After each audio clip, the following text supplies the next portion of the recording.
Hello, everybody. Welcome to the podcast. Joe Gould here with Adam Winters.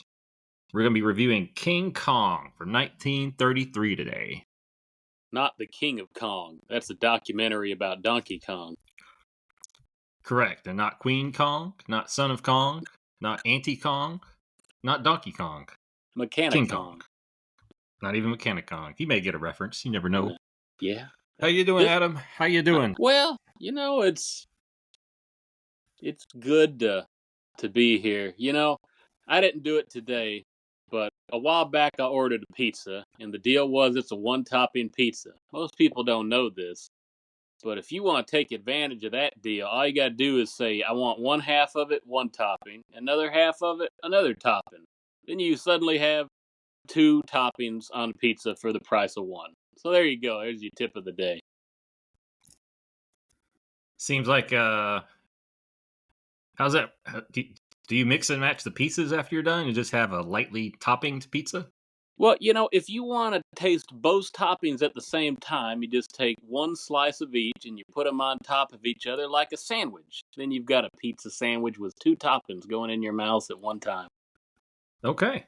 Well, it's been a busy day out here in the White House for me. Yeah.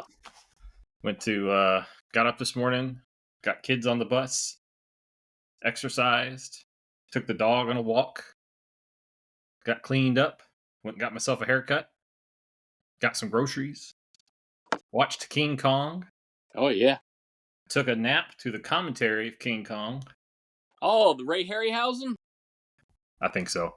And then, well, maybe. And then kid 1 got home, went and got them a haircut. Kid 2 got home, went and got them a haircut. Made myself a coffee. Now I'm podcasting with you. That's the retired life for you. It is. I recommend it. Yeah. All right. King Kong. This is a good movie. Let's just state that up front. A classic movie. Defines American cinema in large degrees.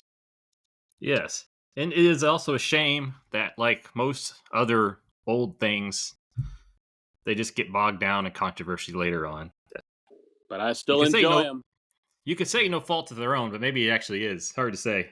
But, yeah. This movie actually, for a long time, has apparently had a history of censorship in different ways for TV broadcast or whatever, to such a degree that a large number of chunks of this film were considered lost for a lot of years.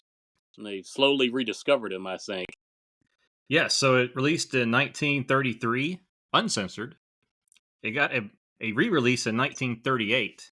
And at that point, the Production Code Administration had apparently changed the standards for what was considered appropriate for our viewing eyes. And about 5 minutes ended up getting cut of violence and risque behavior of females and apes. Yeah. And then it was the 60s that it kind of got reclaimed. They found, I think, if I'm not mistaken, they found an uncensored version in Britain because they are less prudish than Americans in 1938 and decided that, gorillas chewing on people, there's no reason to ban that. No, I agree. And I believe they said another one of the risque elements was when King Kong playfully peeled small pieces of clothing off the female lead. And smelled them, a la Joe Biden. Well, so I guess you could say it was the 1960s that brought us the return of King Kong. You want to call that the Simian Revolution? Maybe. There's a lot of... When did Planet of the Apes come out? I was thinking that was 1969, but maybe I'm off on that. I kind of wonder with these gorilla films how much of the popularity plays off one another. So you kind of have them in spurts almost. Right. So I don't know. And then, are you familiar with the infamous spider pit sequence? Well, I watched the bonus version of it on the DVD I own, which was put out by Warner Brothers probably 20 years ago now. And they call it the 2-disc special edition. there is some debate on how much of a spider pit scene existed and how much might still exist. Is that fair Yes, to say? I think it is fair, and I think at this point most people would say it probably does not exist.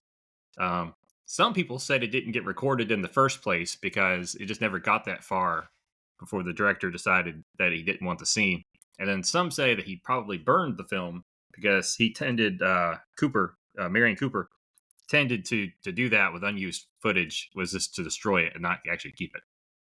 Yeah, there was no such thing as a special features they were thinking about in Yeah, I coming out can't of the remember if great. it was I can't remember if it was Peter Jackson or someone else I was listening to on one of the documentaries where basically they were hoping for a while that there may have been a copy over in Asia, just because they would have to have so much lead time to get the film over there that they may have sent it prior to them Mm-hmm.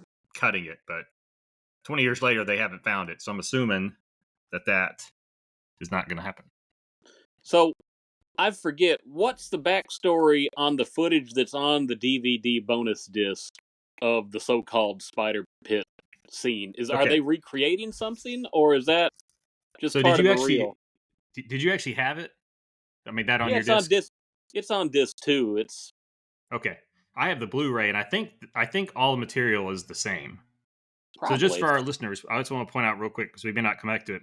The Blu-ray and the DVD has some pretty neat special features. You got a 7-part documentary about the movie, and it's each part of it is like 15 minutes, and one of them is significantly longer. There's also a documentary, "I'm King Kong: The Exploits of Marion C. Cooper," which I did fall asleep to, Yeah, but it was mostly because I didn't expect an hour-long documentary. The first half was really good. I was just tired when I started it. And then you also get some test footage, and you get to the lost spider pit sequence. And so if you watch one of the parts of the one of the 7 parts of the documentary, actually details Peter Jackson and his crew and how they did this sequence. But basically, they used photos and the script, and just basically they did basically a fan movie as to what they thought the lost spider pit sequence could be like. yeah. And then so they have that on there. It's really good.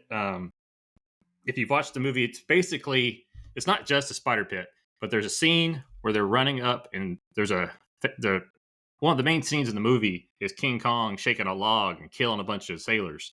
Great scene. Uh, yeah, and they fall into this pit and they die. Well, the spider pit sequence, 4 of them live and end up getting basically eaten by some different kind of bugs and mutant kind of looking things down in the pit. The iguana So and yeah, and the so crab. but in addition to the pit, while they were making that scene, they kind of realized that in the scene leading up to the log part, they're running through the woods, and then they come up to Kong on the log. But in reality, originally they were being chased Mm-hmm. by another dinosaur type figure.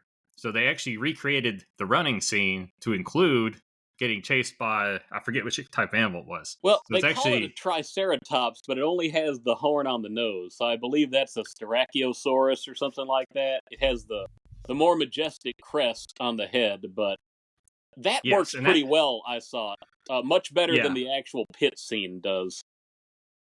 Yeah, and I thought, like I said, as a fan movie, it's really good. If you just watched it prior to understanding what was going on, I think you would be tricked into thinking they found the scene. So they did it. They did a really good job with it. They And actually, and this kind of little fun thing, Fay Ray, they took her scream from the movie and they slowed it down and made one of the roars of the one of the monsters. I think it actually was. It might have been the one that chased them through the woods. mm-hmm. And I guess this is one of those unusual movies that is not based on a book, but a book by the same name did come out before the movie. Did you look into that? I didn't realize that a book with the name came out. I did know it wasn't based on a book, but I But didn't the realize that. book was based on the screenplay, and the book existed because the movie was coming out. Okay. And so the book has a lot of that cut or we call it content that was either cut or never filmed. That was in the book, but everything, when they finally got to filming the movie, it had to be trimmed down significantly. So the book is 1932, and it fell into public domain fairly early, to the point that by the 1970s, when Dino De Laurentiis was doing his Kong, people were re-releasing the book to get extra money because the new Kong movie was coming out. But Okay. that's another one of those weird things. So yeah, you can look at the copy of the book online for free, legally, I'm assuming. But the film is still under copyright right now from Warner Brothers, even though I went on Internet Archive to view the VHS rip of the colorized version from 1989. Did you check that out? I did. That's actually the one that I watched today. I watched Oh, black and white a couple days ago, and I went back and I wasn't sure if I was going to watch the whole thing. And full disclosure, I watched the color version today at 1.25 speed. oh, Neat yeah, little yeah, effect you can do. And actually, I yeah. watched part of it 1.5 speed. And it actually, so I I don't know what I think of the color version, but I will Don't say like it. watching some of these scenes at the 1.5 speed is really fun. It's like those old movies where they have the people run around, fast speed, especially Kind of chasing like through the woods at 1.5 is pretty nice. so an old movie like 1933 King Kong. Yes. Yes. Uh, Now, I will say, I thought the color added a little bit to some of the New York at night sequences. I thought that did make it more corny, but more fun somehow, because you could see more people that are spread around all Kong's rampage. That was the only thing I really saw the blurry Technicolor, whatever color you want to call it, Turner color added to the movie. Everything else I thought looked worse in the colorized version of it. Yeah. I mean, I will say, there's a big controversy among people who have too much time on their hands Mm. as regards to whether or not black and white films should have colorized versions. And I think that I think it's a silly argument. Like Yeah. I think if you ever got rid of the black and white versions and didn't have them available, that's a problem. But adding a colorized version so people such as my wife who had never watched a black and white movie, I might be able to talk them into watching a King Kong film. Probably not going to happen still. But if you could if you can use a colorized version as a gateway drug, so to speak, to get them hooked on some of these old movies, I say go for it. Now, from what I I'm could intrigued tell, by the process. I'd like to spend more time looking to see exactly how they use how they do that, because it just seems like it'd be a really big project. Let's just put it that way. yeah, you would hope that there would be a lot of research on the costume and set design, which may not exist anymore, because you may have heard from the video commentary, the original King Kong, the set from the tribal area on the island was used in Gone with the Wind when they burned down Atlanta, right? Something like that. I didn't catch that. It did Nice show little up in trivia though. Gone with the Wind. I assume it was burning of Atlanta, so they took elements from the wall and they used that, or the village or whatever. And so whatever remained of that was destroyed in actual fire to make Gone with the Wind, which did win the Best Picture. Did Kong win Best Picture? I don't think it won anything. Oh, no, Um, surely. It had to have won it came, something. but, yeah, I'm not sure. It came out during the height of the Depression, so the fact that it was a successful movie and it was profitable is pretty substantial because it was not a cheap film, Yeah. and hence the re-releases and the milking some more out of it. So, are you familiar with the film The Most Dangerous Game, Adam? Never watched it. I like the expression. I've heard it before, but never Okay, actually dug into it. fun trivia that I don't know if you knew or not. Fay Wray and Robert Armstrong were filming two films at the same time. King Kong was filmed at night. The Most Dangerous Game was filmed at day, and it used the same jungle sets. So now I'm intrigued. I want to go watch that other movie to see if I can figure out which sets are part of both films. And Cooper was producing one, directing the other. Is that how it worked? I believe so. He was directing this one. Well, he kind of did everything for this one. Yeah. He directed and produced, but I'm not sure about the other film. It was with RKO Pictures as well, so it probably Mm. was. I think that Cooper. I think he had his hand in most of the RKO films at this point. Yeah, and people, I say speculate, but maybe it was just an open saying that the Carl Denham character is directly inspired by Cooper himself as sort of a stand-in for the Absolutely, role. and Jack Driscoll is basically the stand-in for Ernest Schoedsack. I'm probably butchering that last name. It's Schoedsack. But basically, these two guys, Cooper and Schoedsack, they ran around Africa filming documentaries about gorillas and people groups for a few years prior to this. And the star of the movie, Fay Ray, who what's her real name? Or what's her I've lost her name. Oh, I just Anne. thought it was Excuse Fay me, Ray. Anne. So Anne Oh, falls in love with Jack in the Darrow. film. And Yeah, Darrow. yeah. Yeah. So in real life, Ruth Rose was a female in the same vein as Anne Darrow, and basically all three of them are tied to real life people. You have Cooper, and then you have Schoedsack and his wife Ruth Rose, and these are basically the three main characters in this film. Yeah. They're a bit of an odd trio there. Yep. And another little fun fact I saw: so three people worked on the screenplay for this thing, and the first two could not get it to Cooper's standards, so he gave it to Ruth Rose to finish, and There you go. she ended up writing the final draft. The bravest woman he ever met. Yeah. But you never want a woman on a trip. Well, yeah, that was Jack's opinion earlier.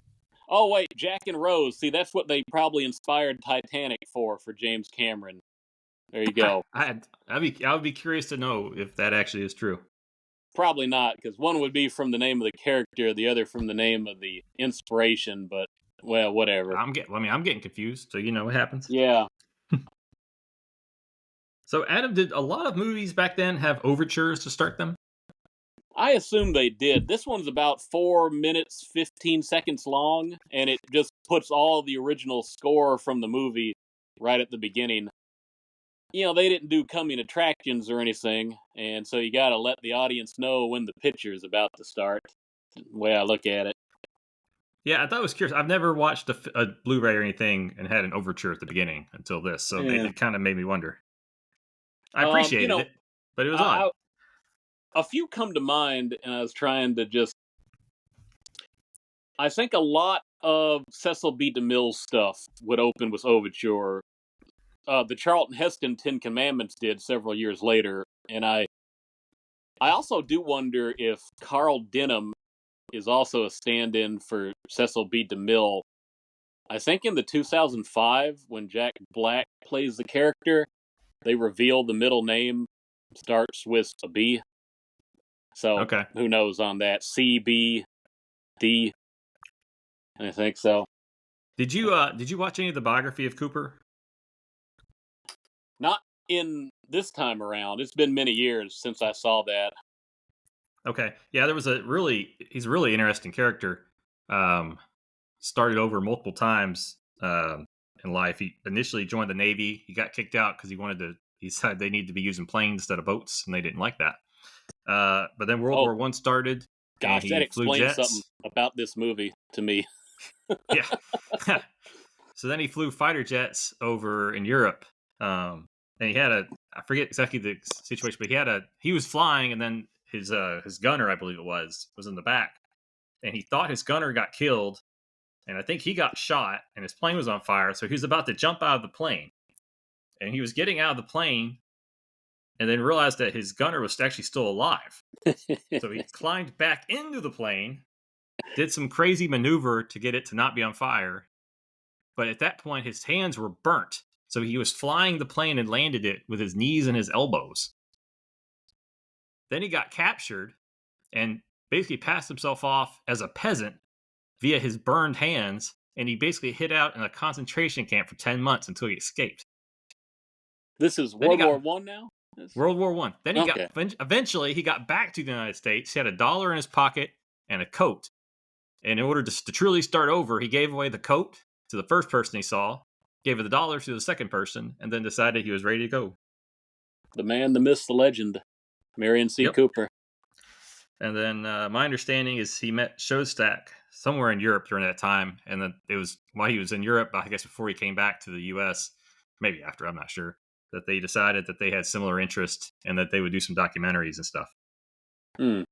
But So yeah, he kept traveling the world by boat this time, I presume, instead of airplane. I don't know. I think he still flew. He was fun fact, spoiler. At the end of the movie, when the four planes are flying around, him and Showstack are flying one of the planes. Oh, I do remember that tidbit. It's not the one that Kong knocks out of the air, is it? No, I don't think they would have done that. I think they were probably the ones who actually took him out. Oh, okay. Very, very on the nose on the symbolism there. Spoiler alert, Kong does not make it in this film. In case Well, you didn't know. How crazy we is can't it say this movie is 90 years old? we I mean, is never that know what something that happened to makes that. The body, we never see him bury the body. You don't know what they did with it after he was down there. I know beauty killed the beast. Is that a real Arabian proverb? Did they invent that for the beginning of the movie? Unclear. I meant to go look that up and I didn't do it. Yeah. It wouldn't surprise me.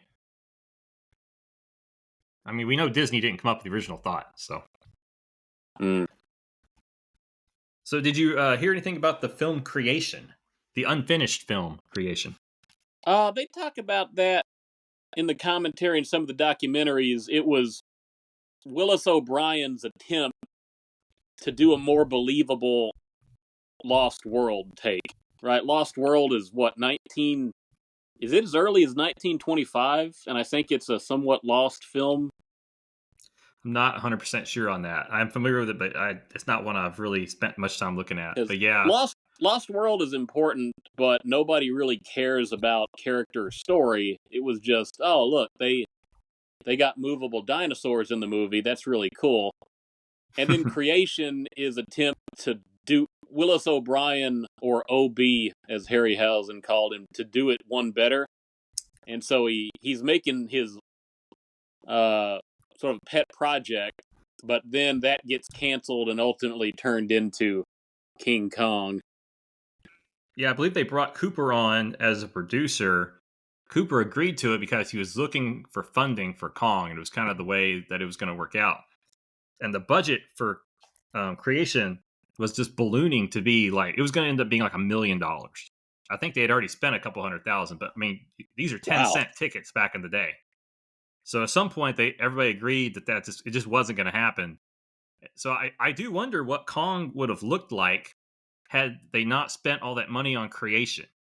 So did it dramatically change what he did because he needed to use the set? Or was Cooper a sly guy and subversively getting things done that he knew he would needed for Kong, with the idea that he would eventually pull the plug on Creation?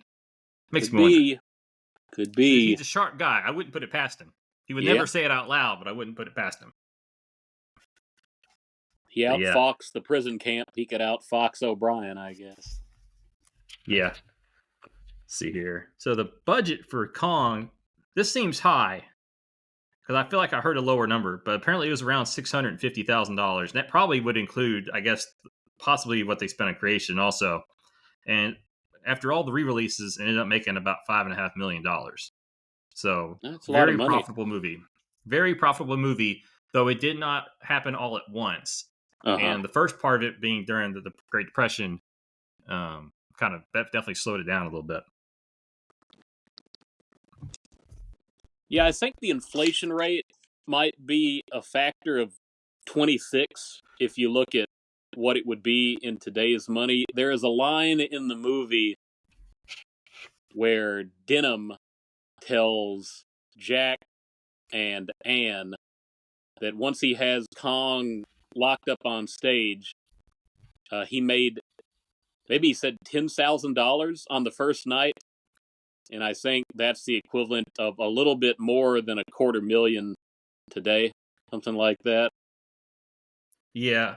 So I was curious. So earlier in not too much earlier in the film, he mentioned that they were all going to be millionaires, him and the crew, and they're going to split the money. Yeah.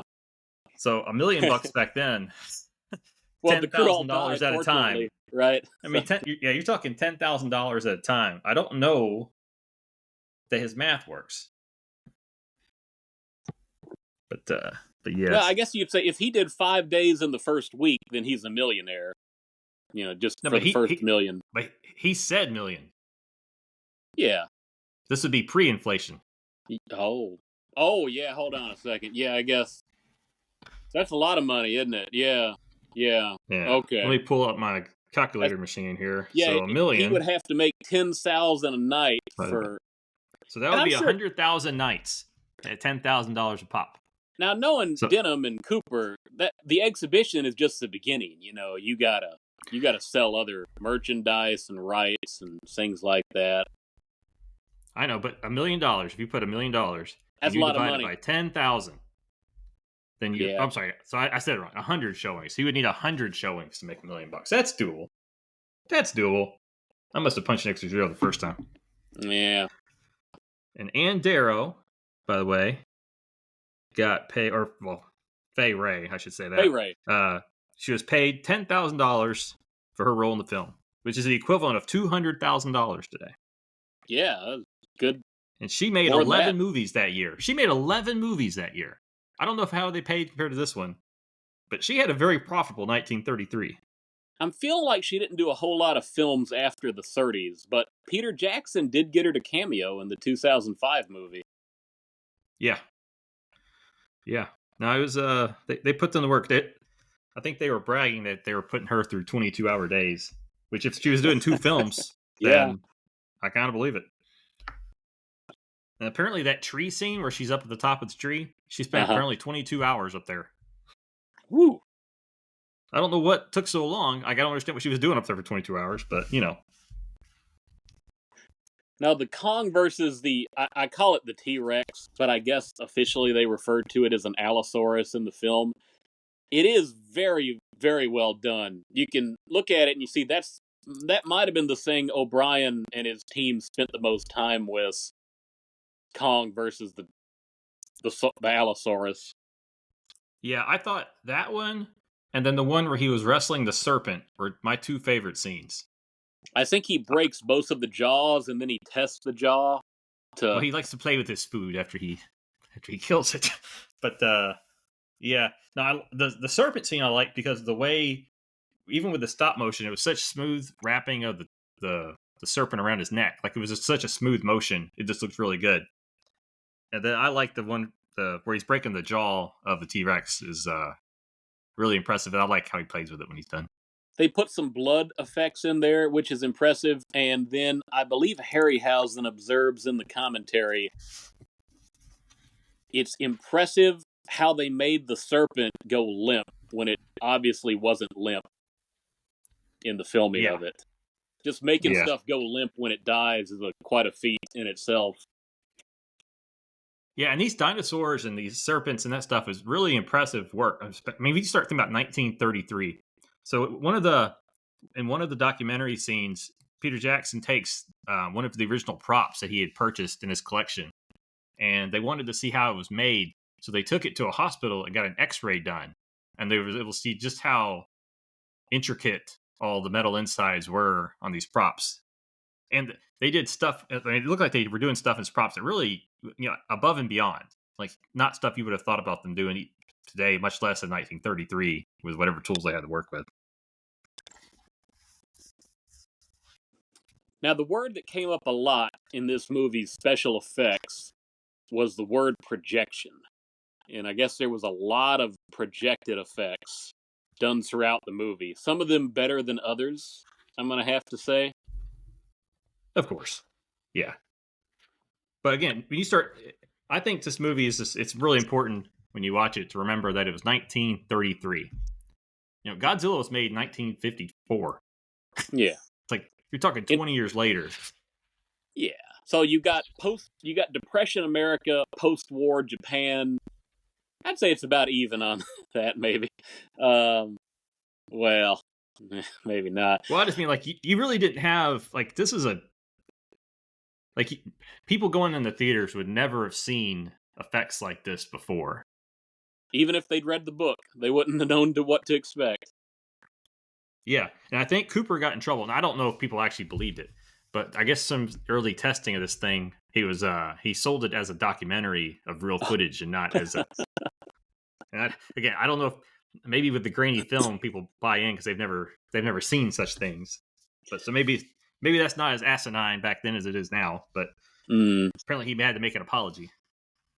Yeah, I don't know much about the early promotion of the film. I expect a lot of that probably did get lost to history, just the way it was plugged early on. Yeah. See here, a couple other notes on some of the film part. It was the first feature-length musical score written for an American, quote, talkie film. I assume that means where it's not a musical. And it's the first major Hollywood film to have a thematic score instead of just background music. So it really is a forerunner to, those classic soundtracks that we have today. Now, do you know at what point that the wide CinemaScope picture became a thing?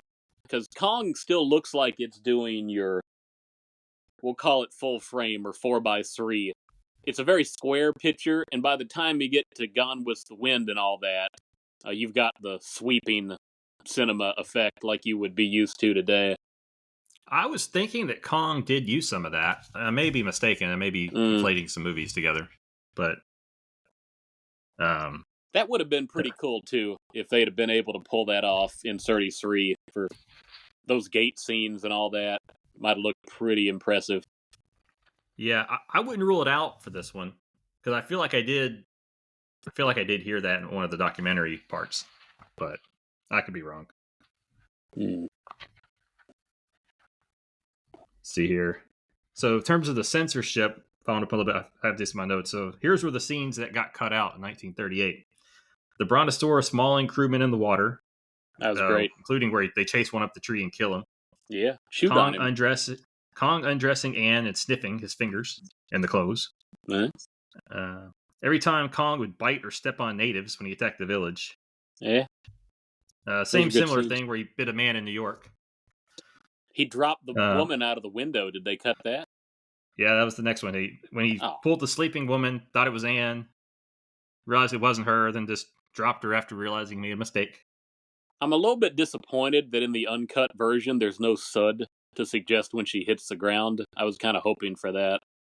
I was curious to see if they would do it. They were pretty far up. I mean, in real life, Kong would not have heard the thud with all the sirens, but no, you would not. It's just, I'll say this say what you will about the violence. None of the tragedy or the gore is ever played as a tragedy.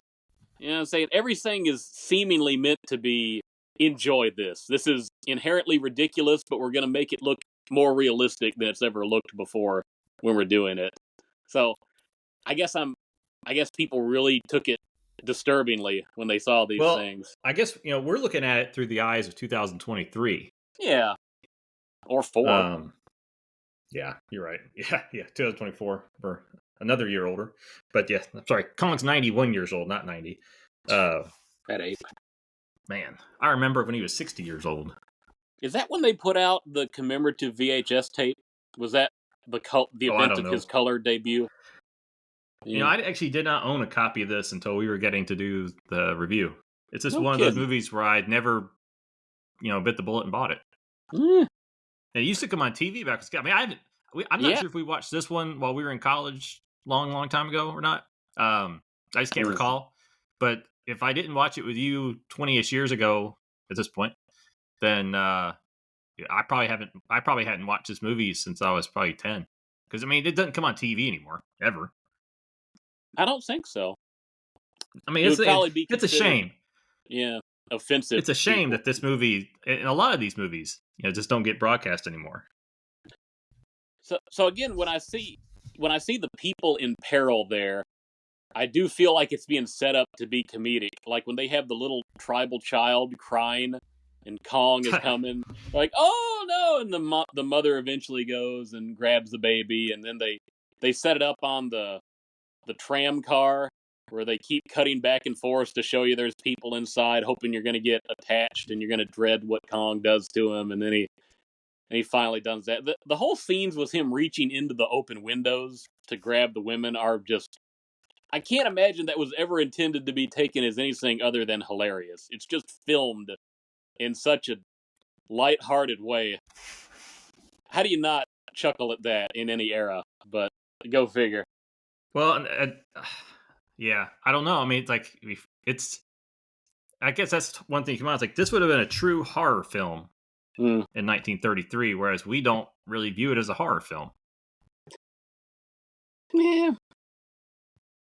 I mean, we've seen. I mean, I don't know if you've seen, but as a collective whole, we've seen Freddy Krueger, we've seen Jason Voorhees, we've seen all kinds of weird crap.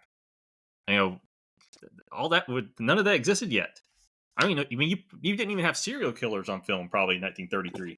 But We're barely out of this. We're barely out of the silent pictures. You could tell Willis O'Brien loved the Kong character so much because he never gives him an ugly face, even when he's trying to be intimidating and alpha male. He just always such a goof in his expressions. No, so just so if people aren't aware, there is no man in a suit in this movie. This is all miniature figures and things like that. They did make a life-size head, which is what they use whenever he's chewing on somebody or he has them in their mouth. I don't think it actually has the ability to chew. Yeah. But I love that thing. Now that head probably got edited out of every scene after 1938. Yeah. But I swear, he's got the biggest shit-eating grin you've seen in your entire life every time he's chewing on somebody. Yeah. And it's like he's having a good time. Because he probably has no other comparable monkey or simians on the island aside from his son. Raises questions later, but he just looking for companionship. I guess he's looking for food from the villagers, and when he sees a white-skinned, blonde-haired, attractive woman, it's just the most remarkable new toy he's ever seen. He can't believe it. Yeah, I will say. I mean, the more you see the scenes where he's putting people in, he has a routine. He grabs them, he puts them in his mouth. They imply that he chews, though he doesn't. And then he throws them on the ground, steps on them, and squishes his foot. And he does that every single time. So at some point, it is like, why is he putting them in their mouth first? Like, why is he putting them in his mouth? Because he's not doing anything. It's like he just wants. He's like this. Is like a dog licking your hand, like just wants the flavor, but doesn't actually want to chew it. Yeah. He is experimenting with his senses. When he gets bloodied by the airplanes, he touches his chest, and he looks at the blood, and he smells it, and he might taste it a little bit, and then he picks Fay Ray back up again. I was a little bit disappointed they didn't put any kind of attempt to make a blood pattern on her dress after he did that.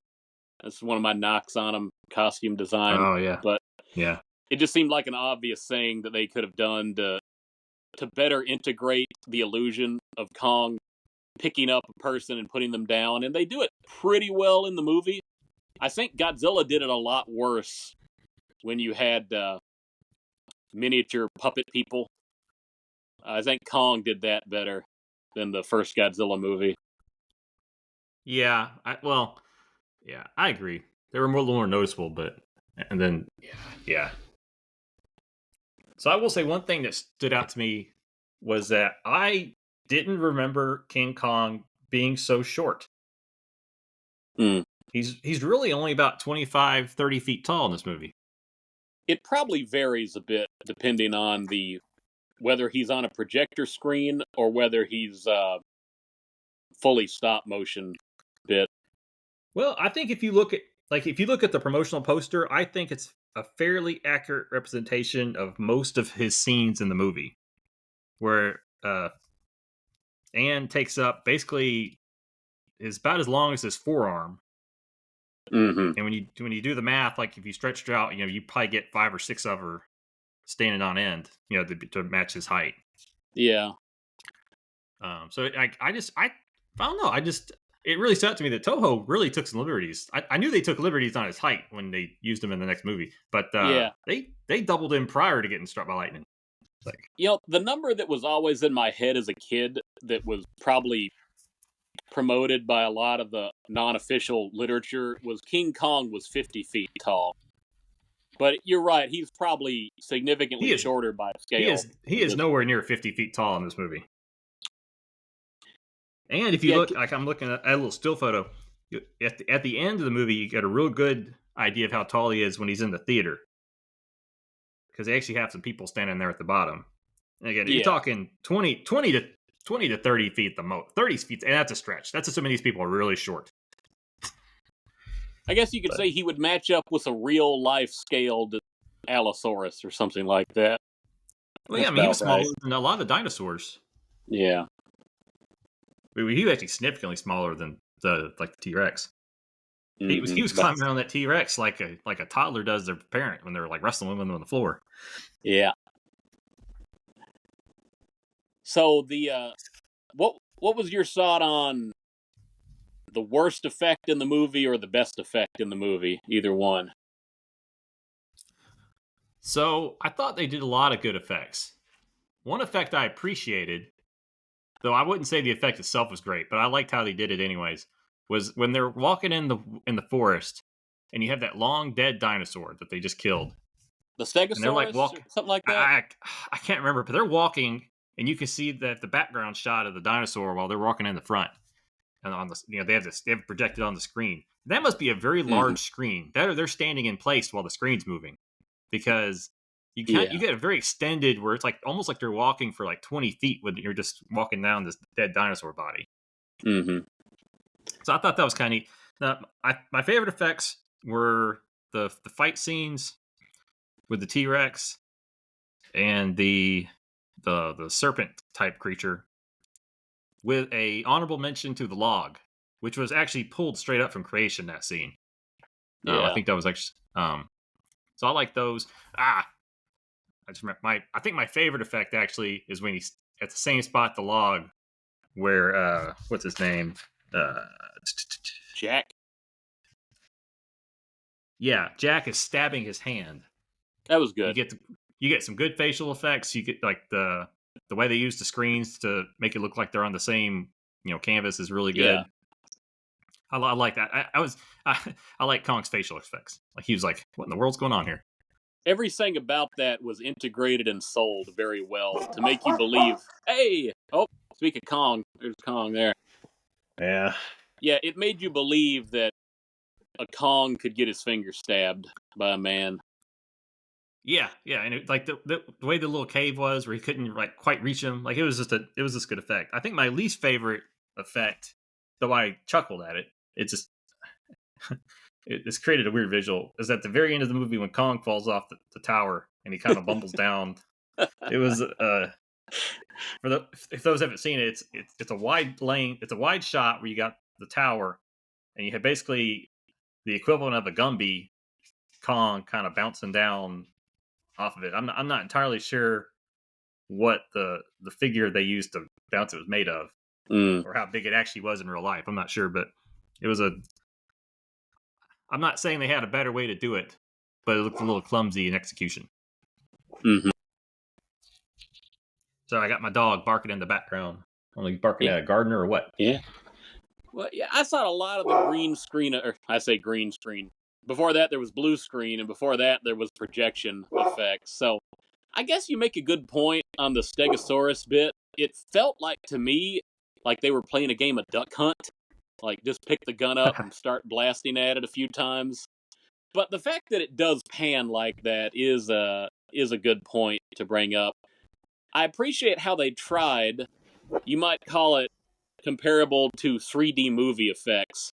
When they would have Kong on projection and the people in the foreground, they would have Kong pick something up. They did it a couple times, either a pallet of hay or in something in the city, like a trash can or something, and then he would toss it. And just like how you would do a cut of somebody who can't play basketball well to make sure the ball goes in, they would cut it so that when the thing goes off the top of the screen, it comes back down in the foreground and interacts with the people. I thought that was a good effort to integrate that. And I really liked the tram scene. Oh, that was good. That was It was good. just interesting because they had not only Kong doing a whole lot of frames, they had a pretty well scaled set and one tram went all the way by him, and then another tram comes, and when the tram is off, he's beating the tram, and in the building, you have projection of people looking at him and making scenes, and then you get a little puppet person dropping out of the tram car underneath. And it was edited very well on the cuts leading up to that. So I thought that was just a very well done sequence, and I believe Toho homaged it in '54 to some degree when Godzilla ate a monorail car. Possibly, yeah. So a couple interesting notes on that scene. If I understood correctly, the scene where they filmed the inside of the car and they used a tilted camera was one of the first times, possibly the first time, that when doing filming they ever used that effect. So it's not like it's that impressive in of itself, but it's something that was frequently used throughout history. We have the slanted camera to make it seem as though it's no longer level. And so then the head scratching scene in this movie is near the end when the radio announces that Kong has begun to climb the Empire State Building. And it is curious how he's able to climb so well holding the woman in one hand, but no worries about that. We can buy that. When Denham and Driscoll and the reporters are all hanging out, the photographers, at the police lieutenant's office, they seem to not understand how they'd be able to get at Kong once he's all the way up on top of the Empire State Building. And they're all ready to give up, and Driscoll says, you haven't thought of something. We'll send airplanes up at him. And everybody looks at him like, oh, what an amazing idea. Airplanes. Now, I guess, given what you said about Cooper's own military history, maybe that makes a little bit more sense on why the police lieutenant is such an idiot in this case. Yeah, maybe. One more note about the train scene before I join your thoughts on the Empire State. So, that scene was filmed at the very end. So they had 13 rolls of film, and apparently it was considered very bad luck to finish your film with 13 rolls. So he says, screw that, we're going to film another scene to make it 14. Now, ultimately, they edited it down to 11, so they didn't really need to. But one of the highlight scenes was basically added on to prevent having an unlucky number of film rolls. Is this when Kong's dead at the base of the building, or is it back on the train, is what you're saying? I'm talking about the train, the whole train scene was added after they finished everything else. That's very lucky. They only did it because they wanted to add another roll of film. So, good choice. Terrific. Got there in a silly fashion, but Yeah. And then, like I said, they had I thought the scene at the end with the planes, I thought it drug a little bit. They shoot him a lot before he dies. He really hams it up for a gorilla. Well, and I was trying to figure out, are they that bad of shots, or is it taking this many shots? Because it just wasn't real clear to me whether or not he was bulletproof to some degree, or if they were just missing. They got no headshots on him either. I guess that gave him a better death scene when he could act without. Well, because it looks like he's basically got a singular wound that kills him. Yeah. Which almost implies that he's only been hit a couple times, so they just keep missing. But yeah. That seems like it'd be off, so like maybe they're just hitting the exact same spot over and over.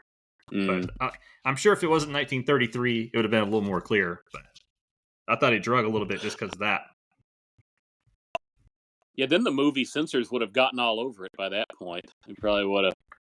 Oh goodness, they may have had to change the ending. They might not have been able to kill Kong. They might have had to say he slipped. They might have just skipped, like he's climbed the building and he slipped. I will add too, there is no hint at any point in this movie that Fay Wray and Darrow's character has any sympathy for King Kong. That is very much something that came after this movie was long released.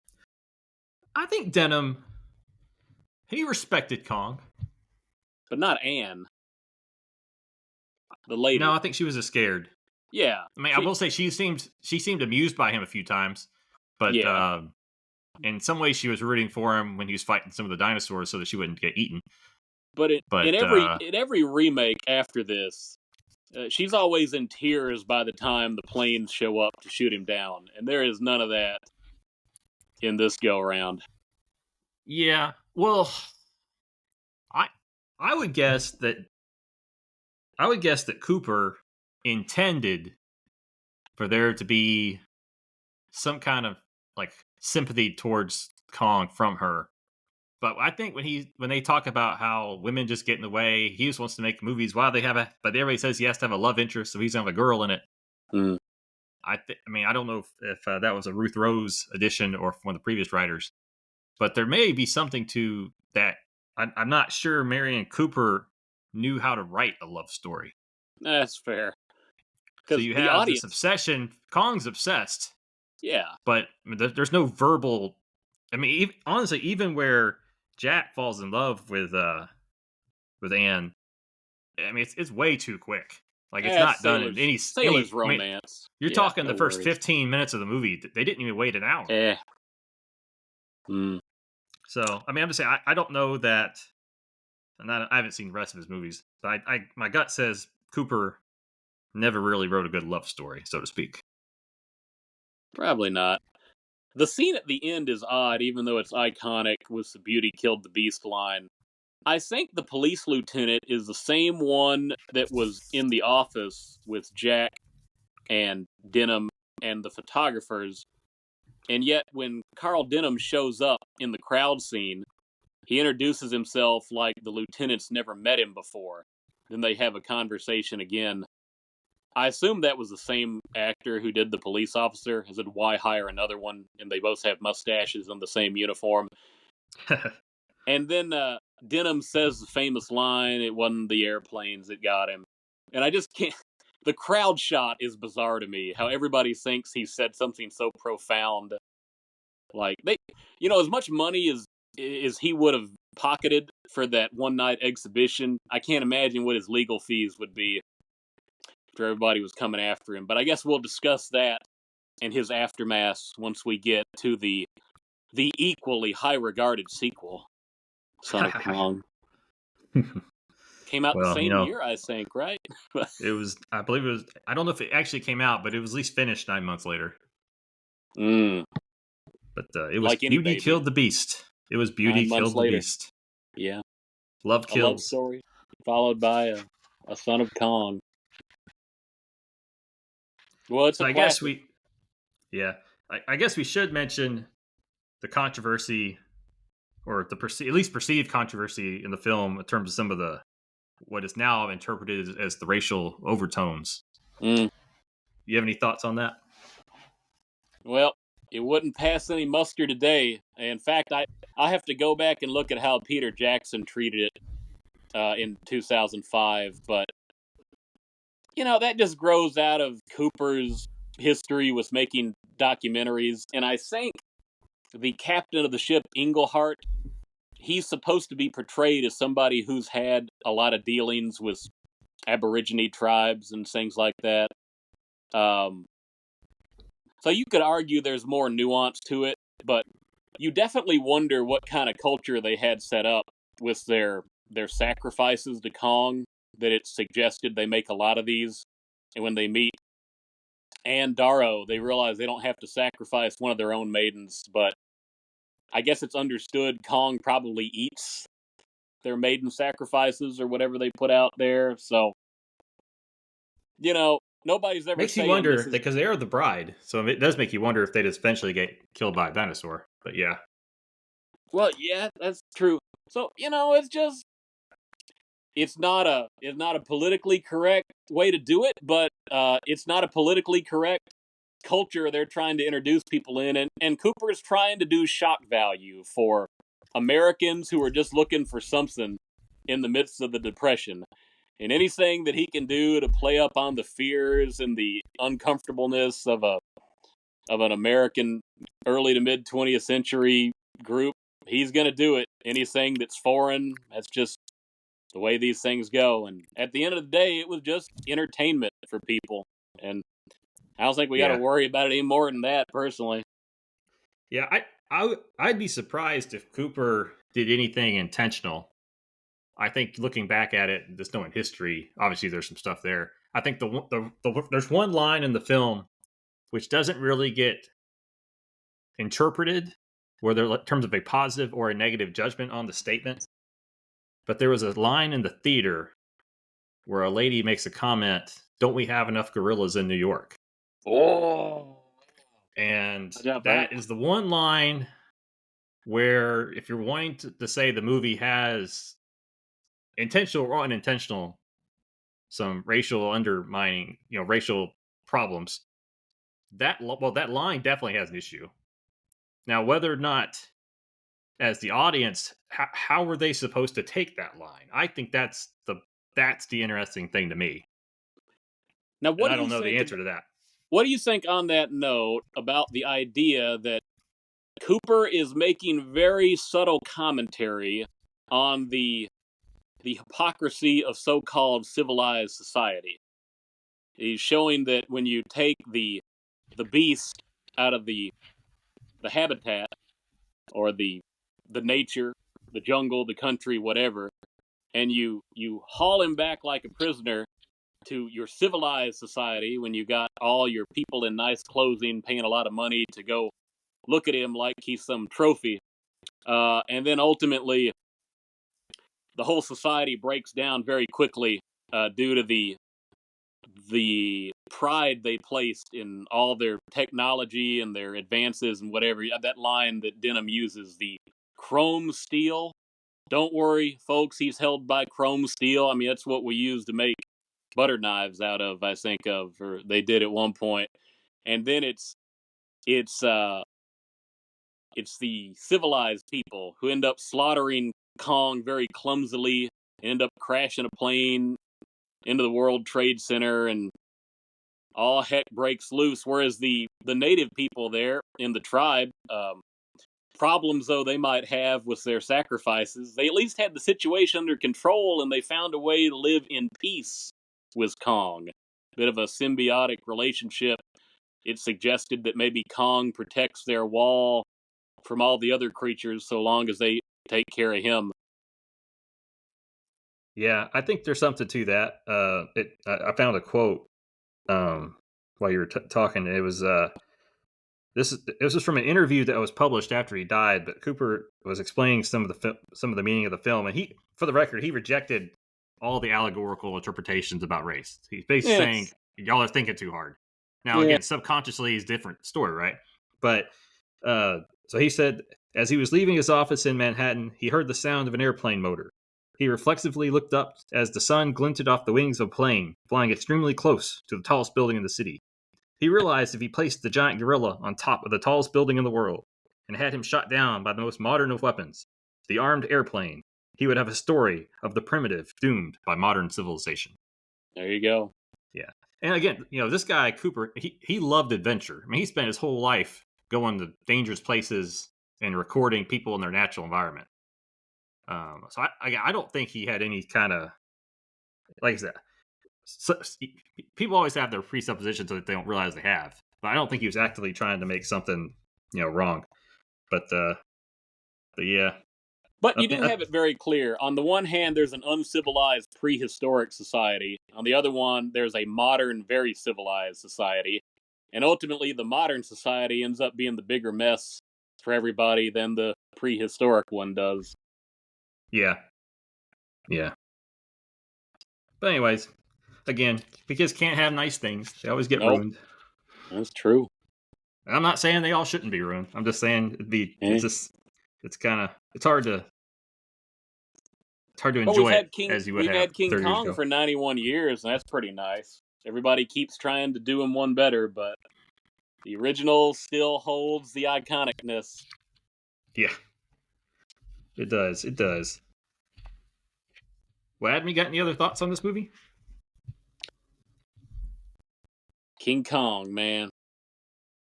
I feel like you can't even talk about King Kong without talking about the whole copyright situation in Nintendo, but I guess that's a discussion for another time. Maybe we can work that into the Toho movies when there's a little less quality to talk about. But so, King Kong versus Godzilla, the movies. Which one do you like better? 33 Kong, 54 Godzilla. Oh, the Putting you on the movies? spot. Yeah, Oh, they're both great. But well, which one do you enjoy more, and which one do you think's the better film? yeah. I enjoy watching the original Godzilla more. I think in a lot of ways it doesn't do stuff near as well as Kong, but I nevertheless feel like the characters are better. Even with the cultural disconnect of trying to, whether you're approaching it with Raymond Burr introducing you to the main cast, or you're just watching it from an outsider's perspective, looking at sort of the holdover of the Imperial Japan mentality. I still like Godzilla better, and in some ways, I think it's the more emotional film. Somehow, I think it's the more realistic film, even though, again, there's so much that King Kong does. So I'd take the Big G-54, given just the two of them, but Big G-54 would not exist without King Kong 33 either. So Kong is still king in that regard. Yeah, it was definitely the forerunner, and I think I do agree. I think Godzilla is a better film. Well, that might be complicated, but from a production standpoint, they're probably very comparable. Even though Kong's older, so maybe you give it the nod just because they were doing it 20 years earlier. Yeah. And they did more creatures, wasn't just one. But in terms of the film, I think Godzilla wins. I think part of that is because there is an allegory behind Godzilla. Kong, if you the more you push the allegory, the more problematic it becomes. You almost want to just keep it as a popcorn flick. Yeah. And Willis O'Brien allows us to, because Kong is just so lovable when you look at his big old eyeballs and big old teeth and big old grabby hands. And Yeah. No, I don't think Marion Cooper was out to make political statements. I think he wanted to make a gorilla movie. After making the documentaries, he wanted to make a story about a giant one.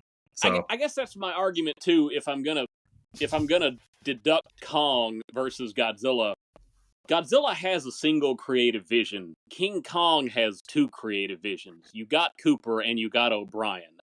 Now they both sort of do their own thing, but you can tell at points that O'Brien is sort of doing his thing, and Cooper is happy to let him do it for spectacle.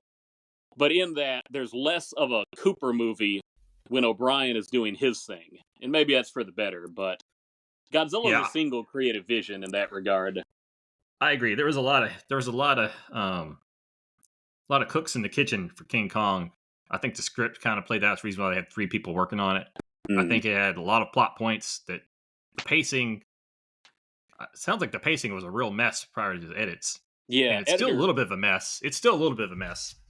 Editor probably saved it from being just a real crazy thing. But yeah, I mean this is an hour and 40 minutes. It's a pretty long movie for 1933.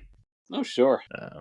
And you add the extra filming, and if Cooper was left on his own, this possibly could have been a 2-hour movie, which would have been problematic. It would have been dragging at that point. But yeah, I think those are fair points, though. So I guess we're going to do Son of Kong next?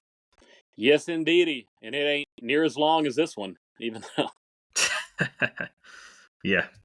Because that's the story everybody wanted to see. What did Carl Denham do after he saw the king fall? Guess we'll find he out. Didn't do Queen Kong. He did Son of Kong. Might have been a more interesting movie. I don't know. Queen Kong. I don't know. I haven't watched it. It does exist. Oh, okay. It does exist. We might have to revisit that one. I'm not sure who made it. But all right. Well, thanks everybody, and bye-bye. Be kind. Please rewind.